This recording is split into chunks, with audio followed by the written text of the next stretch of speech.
Hey, Carlos, first of all, do you have an update yet on Lindor? Yeah, I just got done talking to the trainers, and the injury was confirmed. So he is going to have surgery today. So what is David was talking about the timeline, him being ready hopefully for opening day, but what is the actual timeline in terms of getting back to ramping up baseball activities after a surgery like this? Yeah, it varies. People are saying 6 weeks for return of play. Knowing Lindor, I'm not gonna bet against him. This is a guy that's played through broken toes and the low back. 2 years ago when he could barely walk, and he continued to play through it. So we're still optimistic that he's going to be available for us in opening day, but we just gotta wait and see. I think a lot of people say with injuries like this, it's maybe less about when he can physically get on the field and more about when he's Francisco Lindor again. Is that, or to what extent is that a concern in your mind, that even if he can make it back, maybe it takes some time for him to become the player we know again? Yeah, look, every player is different, but knowing the person, knowing the player and the athlete, I'm pretty comfortable saying that he's gonna be ready to go. Is he gonna take time? We don't know. But I wouldn't be surprised if he's. The good thing is that we're going to be able to do a lot of different things, in keeping him in shape. Whether it's the throwing, we're going to keep the arm moving, we're going to keep with the running progression and things like that once we get the stitches out, obviously. But like I said, every athlete, everybody's different, and I'm counting on him. Do you know when in that 6-week timetable he could restart most baseball activities, hit, do those types of things? That I don't know. I know it's probably 10 days before they get the stitches out, and then we'll start that progression. So, just what's your plan for a rotation at shortstop at spring training with him absent, and which of those guys would be in position to be the shortstop on opening day if Lindor isn't ready? Yeah, they're the guys that we got in camp are gonna get the majority of playing time, whether it's Kessingers of the Cliff and Brujan and Mauricio, guys that we got in camp. Those guys are the ones that are gonna get the reps early on, and then as we continue to get information, we'll make some adjustment if we need to. But on the early going, those are some of the guys that will get the playing time there. And what do you make of today? Jackson Holiday and Corbin Carroll both had hammocks, and what do you make of all these kind of baseball? I guess it's back to baseball season. And freaky injury happened. This is a pretty common one. It's just rare that in the span of 24 hours we got 3 really good players going down with the same injury. But I don't know. Make too much out of it. Hey, Carlos, sometimes with this type of injury, the power aspect of a player's game is a little bit slower to come back. How equipped is your lineup for that, if that's indeed ends up being the case with Francisco here? Yeah, we feel good with the guys that we got, on our roster. And again, we'll see how that roster is going to look when we break camp, but feel comfortable, but also optimistic that Lindor is going to be, that same player as well. It's not going to be the first time. There's cases where the power has been a topic, but there's also been cases where guys have that type of surgery and it doesn't affect them at all. So, like I said, everyone is different, and I'm going to continue to thank my guy. Just with so many new faces in the infield and some of them playing out of position, how do you intend to build cohesion with that unit with Lindor gone for so long? Yeah, I mean, I don't know about out of position. Bichette, will be the one getting reps at new position, and Polanco at first, right? I think the one thing you'll miss early on is the combination of Marcus Semien as a new second baseman, missing Lindor as a shortstop. But again, the one thing we'll try and do it, I know Lindor will going to try and do it, is be out there for team defenses as much as possible, have conversations with Marcus after games, so that way we can, create that type of relationship there. But that's kind of like the way I see it, more of those two early on.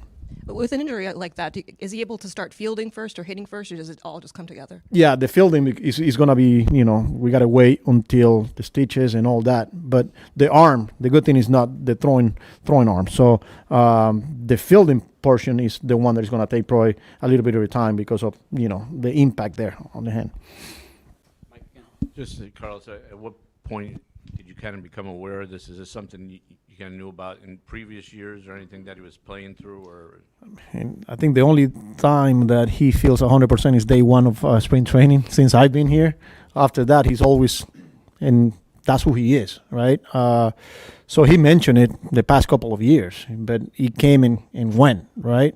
But we found out a couple of days ago, and then for him to be saying something like that this early was kind of concerning to a point where we took the step that we did.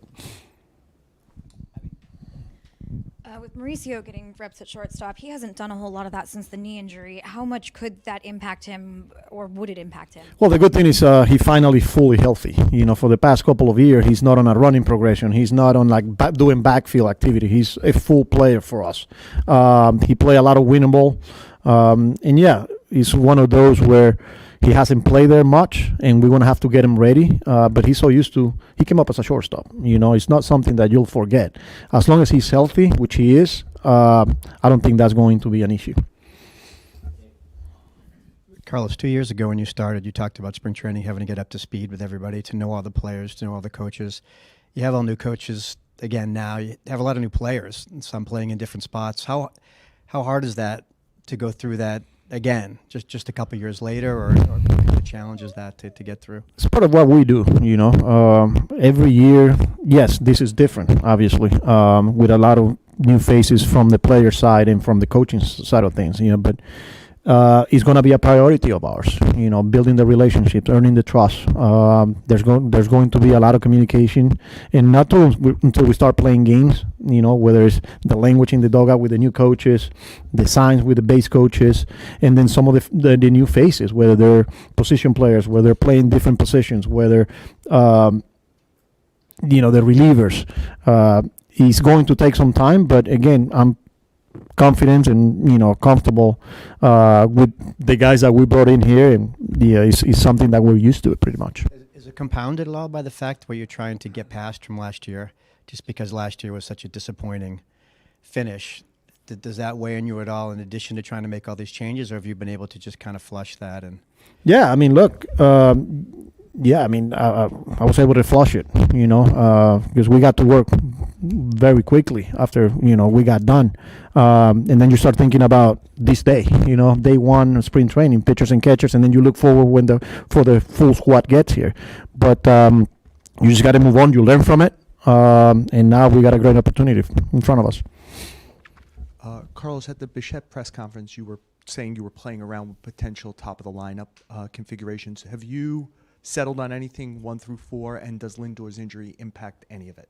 Yeah, I mean, I've been getting the question about the top 3 and top 4. Lindor is down now, but I'm still leaning that way. If Lindor's healthy and ready to go, he's probably going to be Lindor, Soto, Bichette.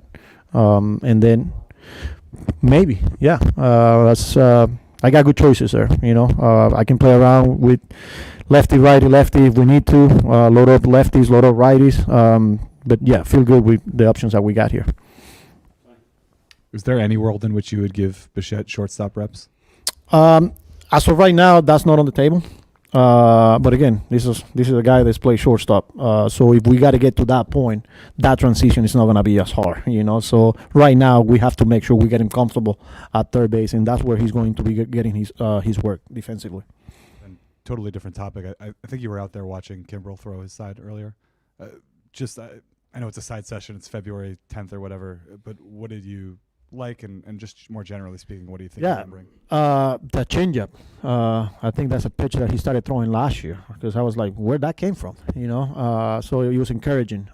So he just, again, we like what we saw towards the end of last year. That there's a reason why he's here.